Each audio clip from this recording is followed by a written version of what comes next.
Welcome to the webinar recording of the webinar with the title How to Implement a Crisis Management System that Sticks. In this webinar, we will talk about how to get critics on board, create awareness, and how to roll out in the organization.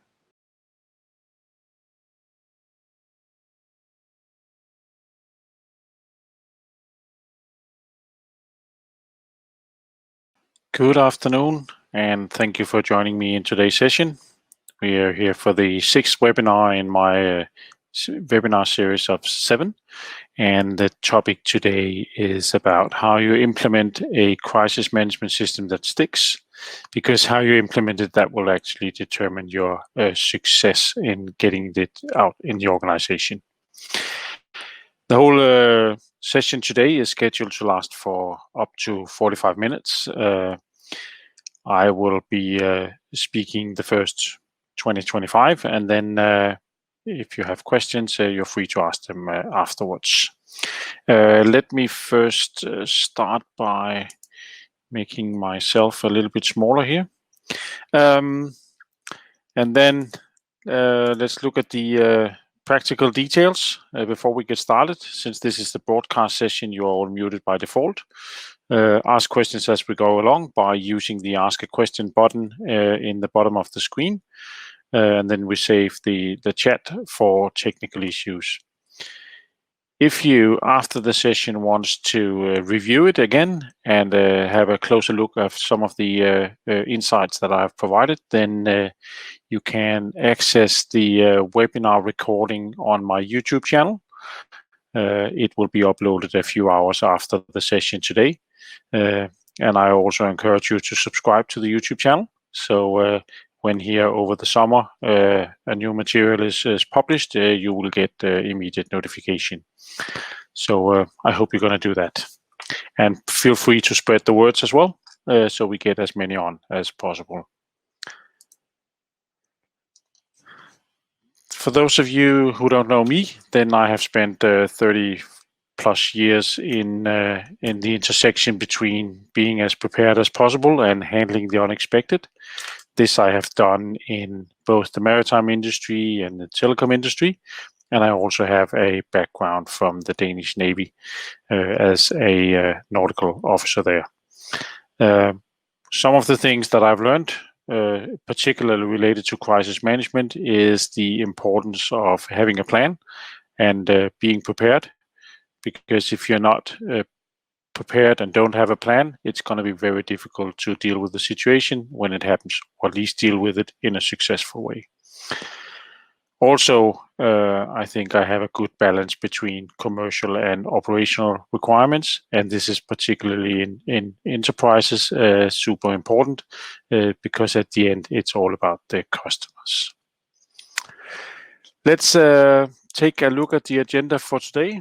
So I'll start by setting the scene, and then we will talk about getting the crisis management system and the project of implementing a crisis management system in a company, how to get that anchored with the executive management, then how you approach it from the outset, and then how you create the awareness, and ultimately, and this is probably the most important part, how do you actually get the rest of the organization to actually start using it? So that's what we're going to talk about today.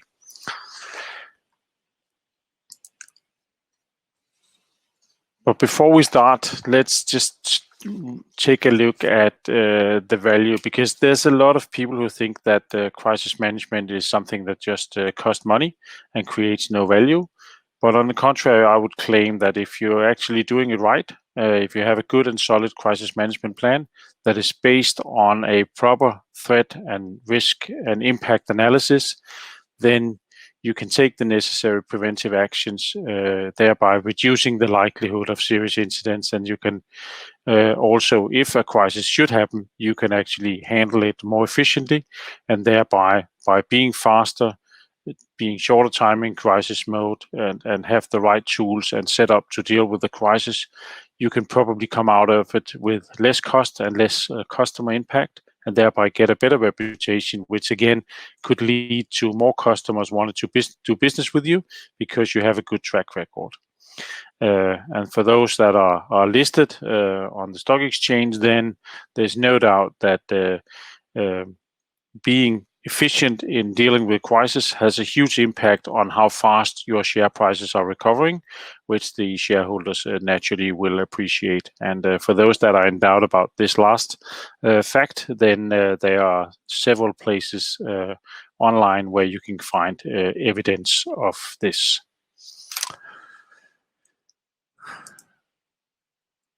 For those of you who have come across calm water crisis consulting before, you would know that we follow this model when we talk about crisis management. So it's all about the preparation.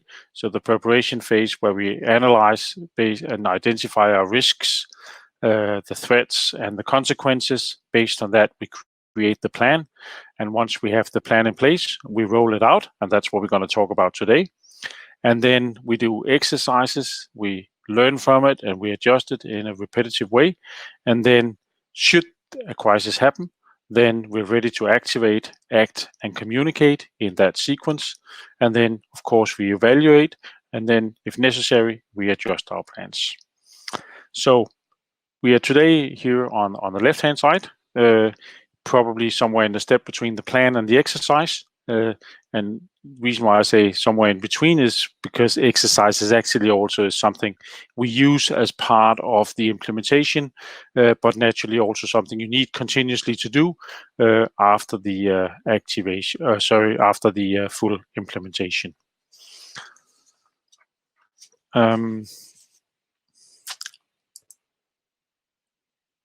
And just to put it a little bit further down, the plan part of the previous model, then that consists of 5 steps.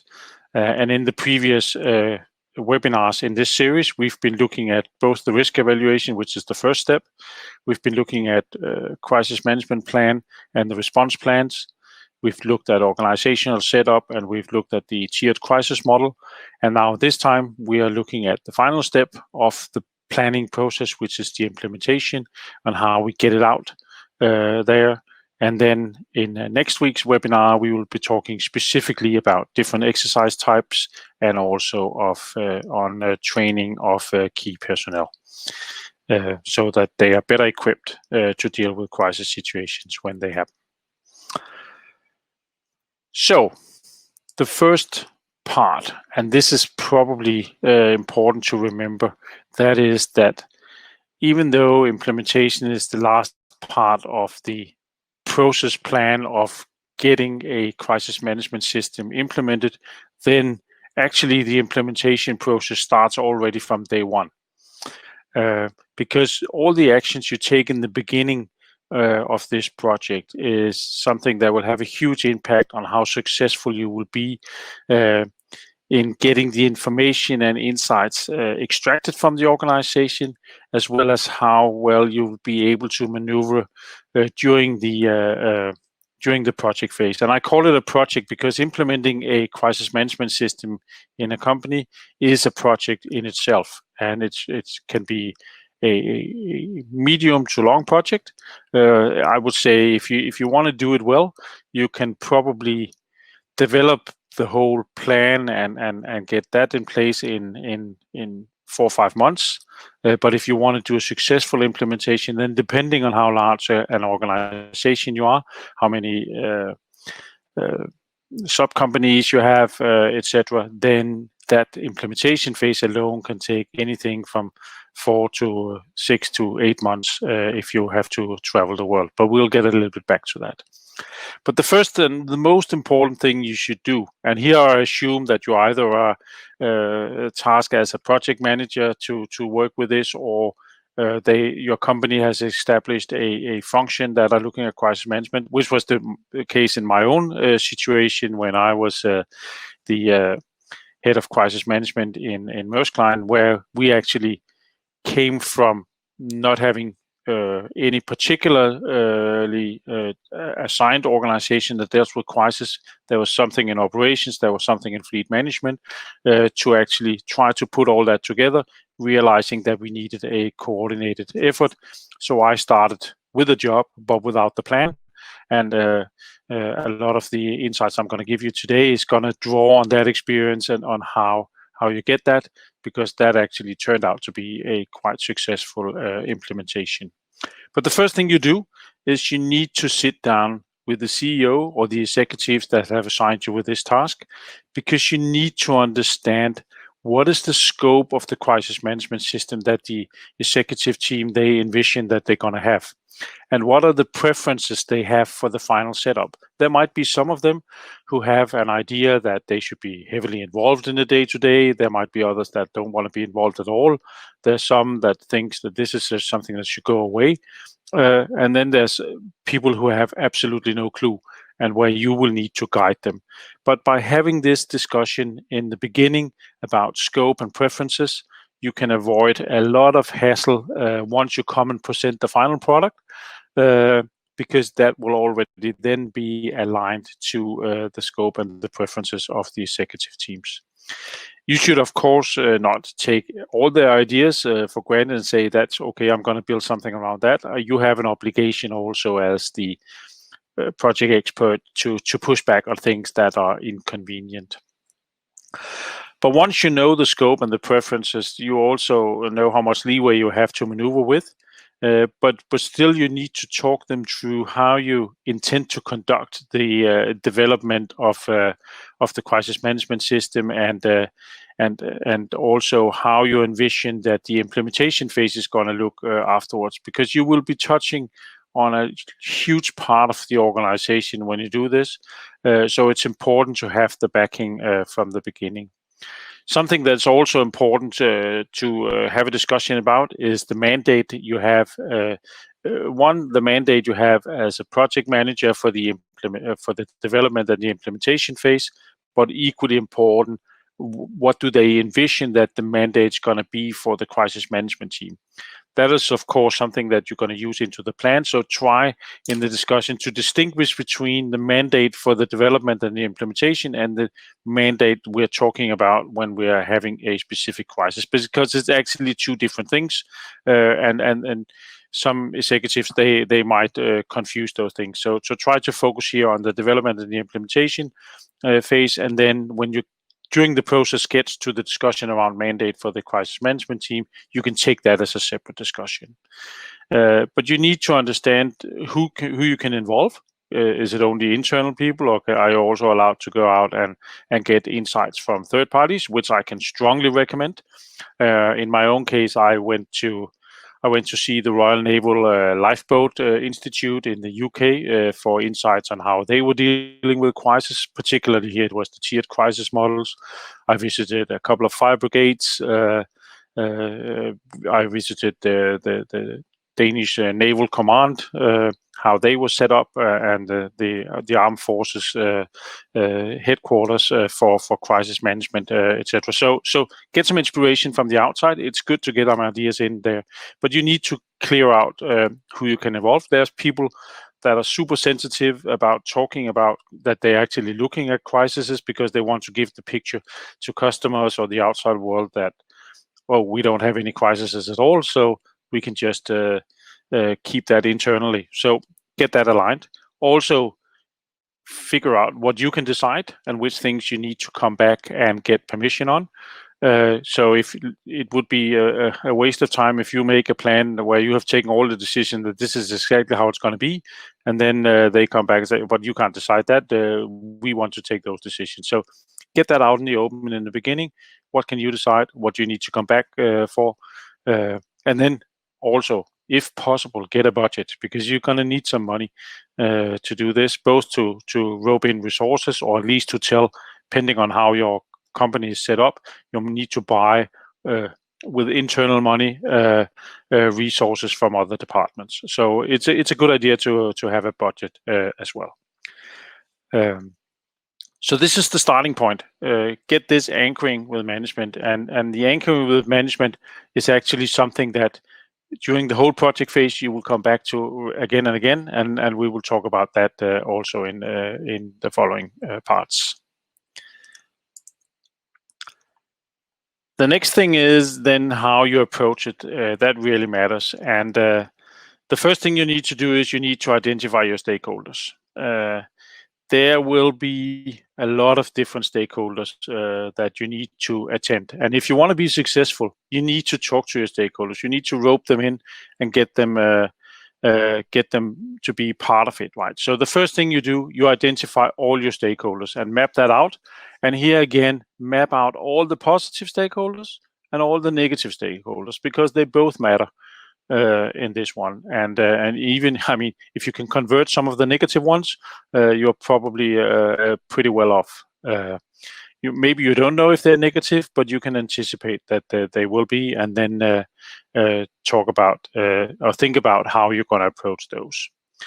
One model that I'm using when I'm approaching stakeholders is a model I've learned from a company called Acuity World, which are building on neuro-linguistic programming, and they have a model they call the PS model, which is PS stands for present state and DS stands for desired state. So the traditional way of approaching stakeholders when you're trying to figure out how things or the state of the nation is you try to you ask them about all the things that doesn't work. So you start basically at this PS minus. So you talk about all the negative things, all the things that are not working, and then you try to bring them up to a desired state, or argue or talk about a desired state where things they are okay somewhere out in the future.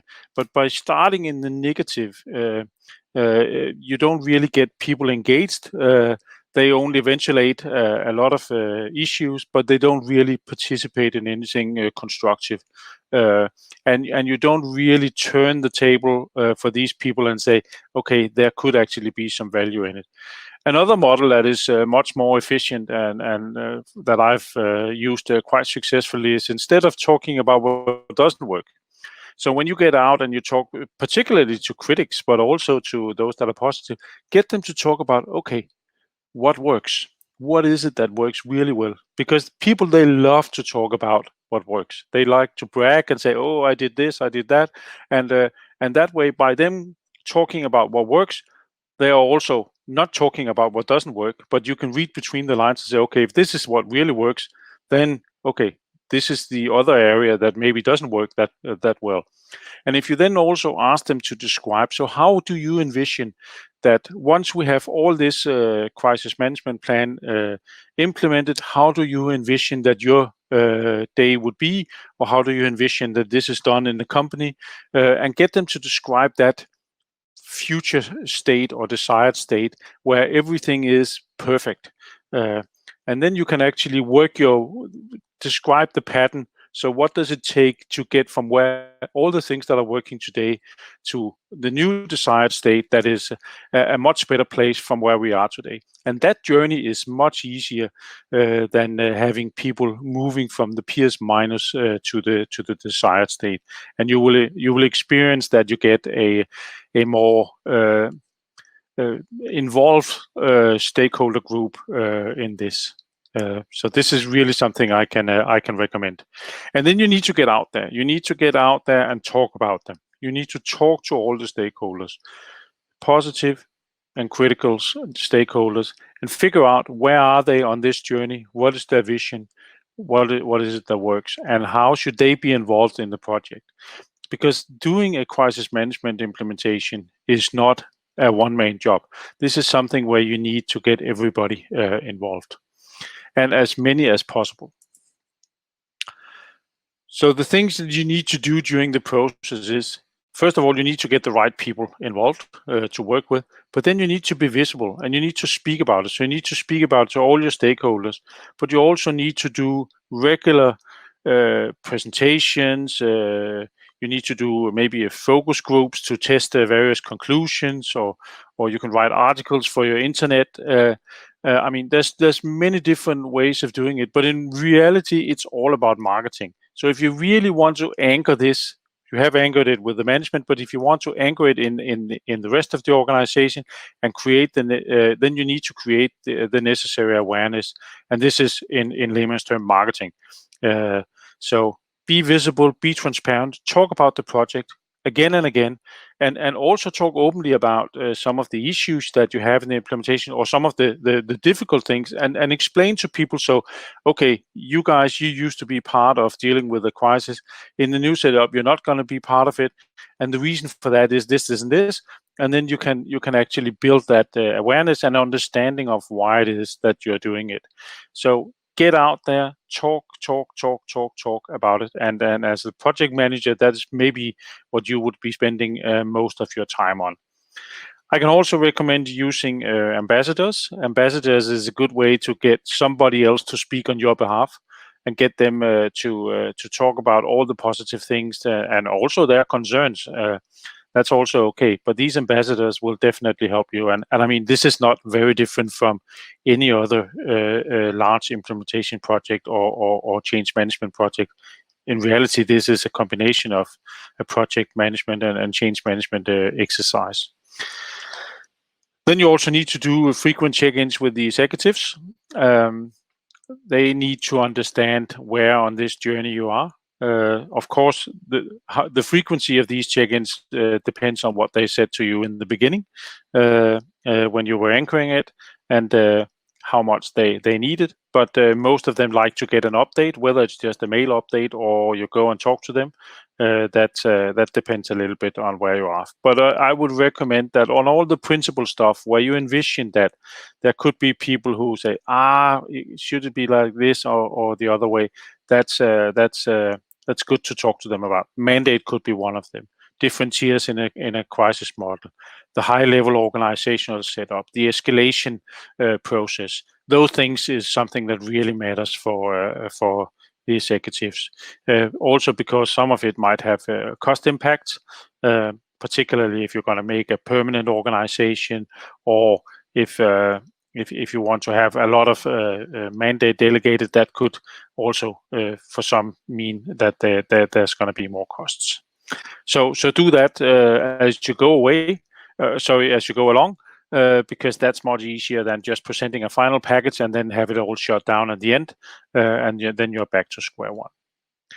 And the last point that I want to say is that since this is a team effort, then give credit to others.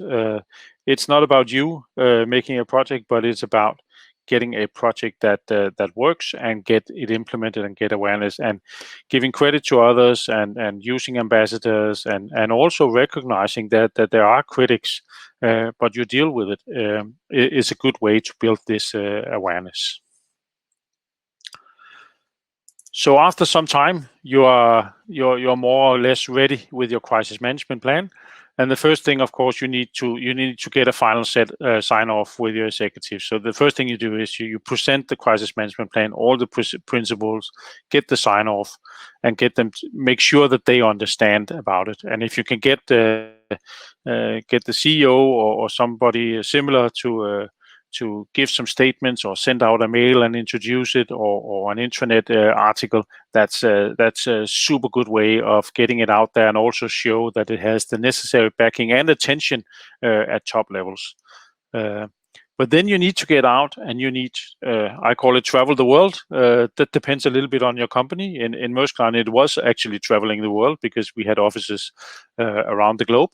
So I went out first in the headquarters, presenting it to various departments, department heads, articles, etc., explaining the purpose of the crisis system and the plans and some of the details, and who is it that's going to be involved, and why is it that somebody else is not going to be involved when there's a crisis, and how do the escalation and things like this work, and where's the notification, and how do you notify if you see something, talking about the tiered crisis models and the various levels and what does that mean. All that is what I presented to people in various means of town halls, meetings, presentations, articles, etc. And you also need to tell people where can they find the plan, right? Because the plan should not be something that is hidden from the broader staff. This is something that you want people to understand it and read it. So it should be open. That could be sub-elements of specific parts of a plan. Let's say response plans to kidnapping or how you get your, or how big your mandate are, things like that. That could be a restricted audience, but in principle, it should be all visible and out there so that people can read it and understand it. Because you're going to talk about it again and again. And I started off by saying this: repeat, repeat, repeat. And that also goes for this. So the task is not done by just the first round of presentations to anybody. It's actually a repetitive effort that you need to do. A good way of getting it anchored, particularly with smaller teams, but it could also work in larger groups, is that you do a small scale exercise, a small procedural one, or a small role play exercise. And if you're interested in exercises, listen next week when we talk about different exercise types. But exercises is a good way to get around it, and I would, in that case, put particular emphasis about the identification of a crisis, the assessment, the notification, and the first early phases of a crisis, because that's critical that for the organization to understand how is it that I identify a crisis, and who should I notify, and how do I notify them about a crisis. And that's the part you really, really want to have deeply ingrained in people so that they understand what this is about. And then you should do audits. Auditing of the awareness and the anchoring should be done on a regular basis. And you can do it yourself if you're skilled for that, or you can get a third party to do that. But it is important that you audit the awareness and the anchoring on a regular basis to make sure that everybody is still up to speed. I've seen so many examples of companies making a crisis management plan. It ends in the bottom drawer. Tick, yes, we've done a crisis management plan. Nobody looks at it again. Nobody remembers it. And the day that the shit hits the fan, then nobody really knows what it's all about. So I think that is super important. So something that you should think about. And then comes the exercises, right? You want to do as many exercises as possible, but in reality, and what you will see in most companies is that maybe monthly procedural exercises where you exercise smaller parts of it, and then a larger full-scale, scenario-based exercise on an annual basis, and maybe a full-scale every second or third year. And that's fine as long as you have a good structure for it, and you make sure that that people are exercised as they should. So if you do all this, you should be home safe. Then there's all the details that we have talked about in the previous webinars on the plans itself. But for the implementation part, this is what I would recommend that you do to make sure that you successfully get it out there. And then be available, answer questions, and also the tough ones. And the more you talk about it, the easier it's going to be. And I would say that that you have all opportunities here to get it done right. So let me sum up here. So for successful implementation, start with anchoring it with management, and that's actually one of the absolutely first thing you do when you start the project. So you get a clear mandate for the project phase and what you're allowed to do and who you're allowed to involve. Then it's about stakeholder mapping and talk to all those, also the critics, with the outset in what is it that works today. So instead of focusing on all the things that doesn't work, focus on what works today and then build on that, rather than trying to plug the holes on all the things that doesn't work. I think you will experience a much more positive outcome if you try this methodology for your next project. And I can only encourage you to try this model. Then get people's vision of what good looks like. So what is the desired state? What would good look like when we are done with implementing a crisis management plan? And get them to explain that in details, how they see that. That will help you figuring out what the end state should look like. And then it's about awareness, marketing throughout the project period, and get out there, talk about it, and exercises. And as I said, repeat. You will sometimes feel that you are an old record that just playing again and again. But this is the only way that it will sink in with people. That's if you're consistent in your messages and you repeat it constantly. So this is what I wanted to talk about in today's session. I hope you enjoyed it, and I hope you liked the insights on this one. It is not rocket science, but it's super important. And if you're a skilled project manager or you've done change management, you'll probably recognize a lot of this. But I still think it's super important also in relating to implementing a crisis management system. Next week, it's going to be about exercises and training, which is the final part of this sort of 5-step journey in the planning phase, where we get the risk analysis and the plans developed, and we get it implemented, and we get it trained and exercised. So stay tuned for that. Invites will be on LinkedIn, Facebook, and our website this afternoon. Then I hope to see you again on Tuesday. So I'll open the floor for questions. If you have any questions, use the Ask a Question button, and then we take them as we go on. And I can see here that there is one question. So Hans Christian is asking, can you mention all different stakeholders for a company like Maersk? Absolutely. I can at least mention some of the most important ones, because there was a lot. There was probably 100 plus. But if I should see on department-wise, then of course, since in Maersk Line everything came from a very operational point of view, then there was the fleet management who typically was responsible for handling the ships or the owned ships. They were an important stakeholder because they had actually traditionally been in charge, and also the crisis management function was actually anchored in the fleet management department. So fleet management was super important. So that was the superintendent. It was the nautical department. The head of the nautical department was a super important stakeholder because he was actually the one that on a day-to-day was handling all incidents related to own ships. And therefore, he was an important stakeholder because in the new setup, he was actually not part of the permanent crisis management team, but he was a functional expert that was bringing support in. Claims was another department that was an important stakeholder because they were traditionally also very heavily involved because they were sitting with all the customer claims.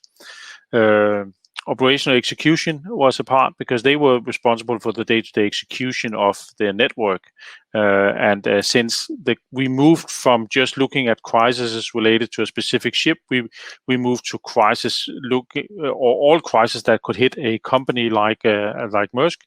Then they were important stakeholders because something like terminal issues or network problems or closures of choke points and things like that suddenly also became crisis situations that were dealt with by the crisis organization and not just in operations execution without thinking about communication or claims or fleets and things like that. So because it's all interlinked, so they were important. Communications department was super important. There were some of the affiliated companies like MCC and Seago and who also were linked into the plan. They were not covered specifically by the plan, but the principles applied, and they were asked to fit into that one as well. There were some specific individuals in various other teams that also were quite important to have in. And then I also spent quite some time with the commercial department because the commercial department definitely had expectations on how we were dealing with customers and how we should prioritize when crisis situations were there. So that was important insights to get on how they would envision that this was looking. Then we had a long discussion with IT. Because IT thought that, everything, if there's IT crisis situations, it's handled by IT. but IT in principle was just or not just, but they were an important functional expert. So when there were IT-related crises, they would participate in the crisis handling as a functional experts, but they were not necessarily permanent members of the crisis management team. So a lot of these discussions in the beginning was very much about what types of crises and who should be involved. And it unfortunately very early became who should be involved and who should not be involved, because that's an equally important discussion. And that's why I spent a lot of time in the beginning talking with people on how they envisioned their own role in a future setup. Not that they all got what they wanted, but then I at least had an expectation. And that's maybe a good tip there, that try to, especially for critics, try to ask them what role they envision themselves having. And there was actually some that surprised me a lot by saying that, I hope I don't have a role, right? Because they were feeling so much stress from all this. And then there were others that definitely expected they had a role afterwards.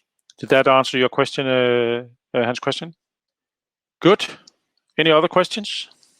It doesn't seem to be the case. Then I will close the webinar here. I hope to see you all back next week for the last webinar in this series. I wish you a fantastic day and hope to see you back soon.